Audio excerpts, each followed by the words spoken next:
नमस्कार। M A उत्तरार्ध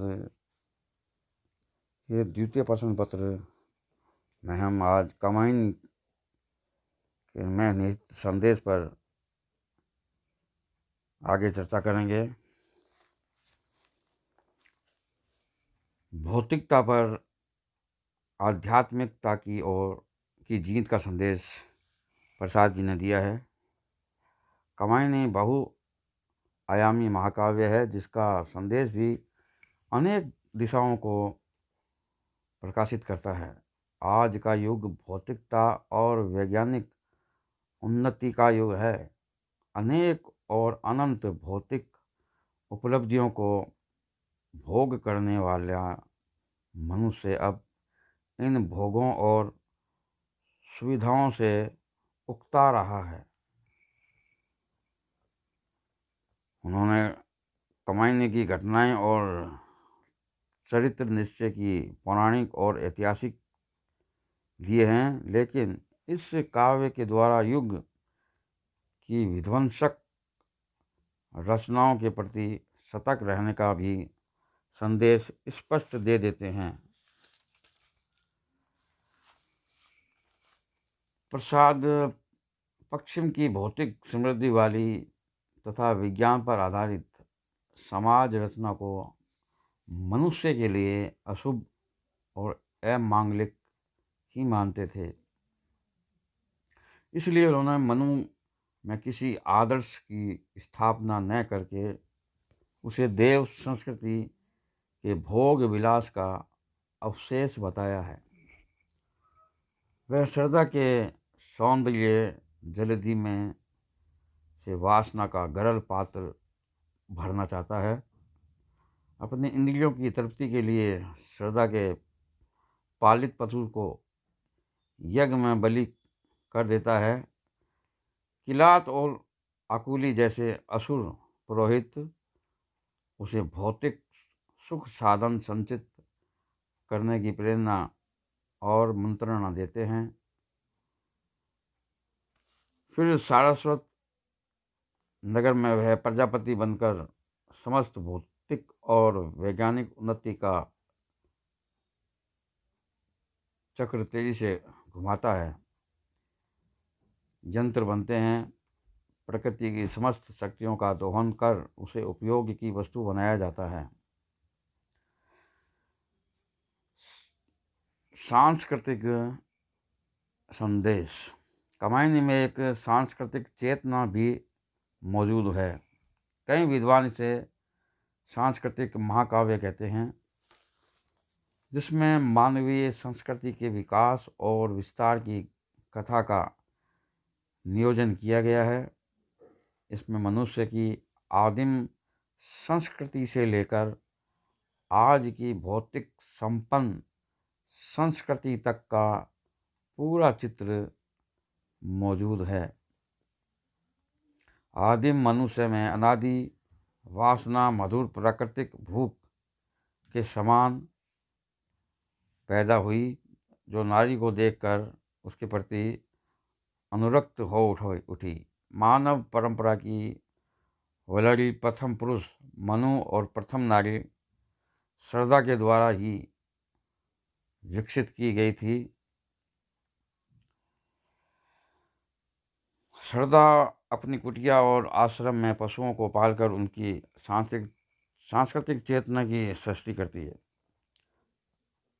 चमड़े इनका आवरण बने, ऊनों से मेरा चले काम।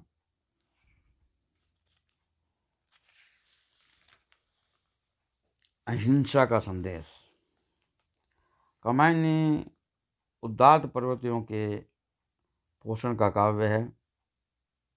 गांधी युग के शीर्ष काल में कमायनी की रचना हुई थी। उस समय महात्मा गांधी अपने अहिंसात्मक सत्याग्रहों का प्रयोग कर रहे थे और उनकी सफलता से भारतीय तथा विश्व समुदाय में विशेष मानवीय उत्साह था। कमायनी के माध्यम से अपने युग के महाकाव्य की आस्था को प्रसाद ने वाणी भी दी है। यूँ प्रसाद पर बौद्ध युग के इतिहास का भी प्रभाव दिखाई देता है, लेकिन महात्मा गांधी के सत्य और अहिंसा के संदेश को भी उन्होंने पौराणिक कथा के साथ गूंथ कर संप्रेषित कर दिया है। शक्ति रही, हाँ शक्ति, प्रकृति भी पद तल में विनिमन विश्रांत कंपति धरनी, उन चरणों से होकर प्रतिदिन ही आक्रांत। मनु भी देव संस्कृति के अवशेष थे, अतः उनका अग्निहोत्र फिर समुद्र के किनारे पर धधकने लगा। उन्हें असुर पुरोहित किलात और आकुली मिल गए, जिसकी जीभ लगातार आसिप आहार के लिए लपकती रहती थी। और एक दिन मनु को प्रेरित करके श्रद्धा के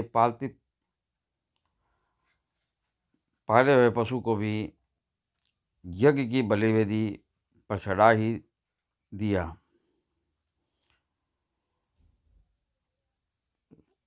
तो उसके मनु को वह फटकारती है, ये प्राणी जो बचे हुए हैं इस अचला धरती के, इन्हें कुछ अधिकार नहीं क्या? क्या वे सब ही हैं फीके? मनु, क्या यही तुम्हारी होगी उज्जवल नव मानवता, जिसमें सब कुछ लेना हो? हंत बची क्या स्वांत? नारी की महानता का संदेश। भारत में नारी को विशेष स्थान प्राप्त है। पश्चिम की भोगमय संस्कृति ने नारी को उस सर्वोच्च चोटी के से नीचे गिरा दिया गया और पुरुष ने उस पर वस्तु के समान नियंत्रण का अधिकार पा लिया है। पुरुष तत्व ही नारी को अधिकृत करके उसका उपयोग करने में माना जाता है, और नारी भी ईड़ा की तरह अपनी अलख जाल को बिखेर कर त्रिवली तक में अंगों का प्रदर्शन लटक मटक के साथ करती हुई अपने नेत्रों और मुस्कानों से पुरुष को नियंत्रण देती हुई दिखाई देती है।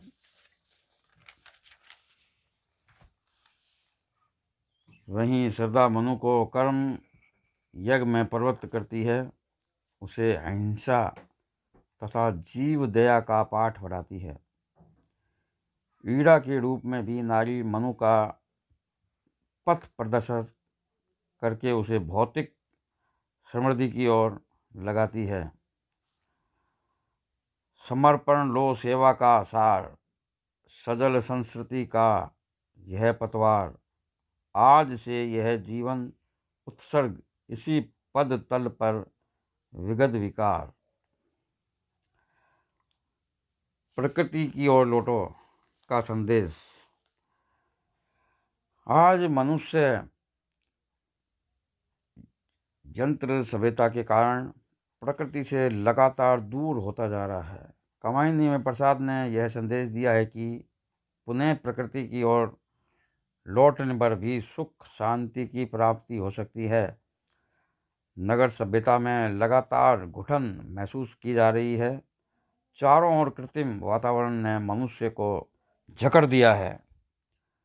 उनका स्वाभाविक चिंतन और सांस्कृतिक विकास रुक सा गया है। कामायनी में देव संस्कृति उसी कृत्रिम जीवन का प्रतिनिधित्व करती है।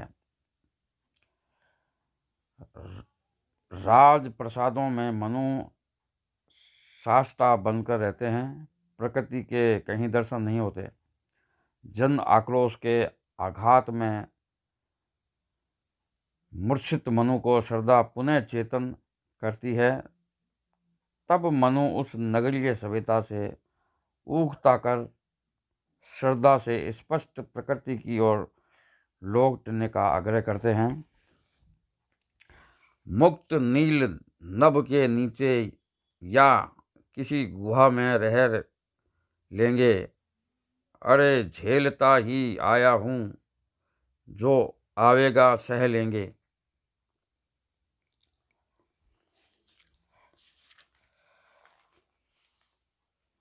इसके अलावा और भी इसमें कोई निहित संदेश हैं, विविध अलग अलग संदेश इसमें समाहित हैं। यह मानव मंगल का महाकाव्य है। इसमें सत्य, सुंदर और सबका उदात्त संदेश दिया गया है। यह विज्ञान के सदुपयोग का संदेश देता है, वरना यही विज्ञान अभिशाप बनकर सारस्वत नगर की तरह मानव सभ्यता को नष्ट कर देगा। इसमें आइंस्टीन का संदेश साकार हो सकता है कि तीसरा विश्व युद्ध कैसे लड़ा जाएगा यह तो नहीं कहा जा सकता, लेकिन चौथा युद्ध पत्थरों और लकड़ियों से लड़ा जाएगा। कमाइनी इस दिशा में मनुष्य के वैज्ञानिक चिंतन को सृजनात्मक होने का संदेश देती है।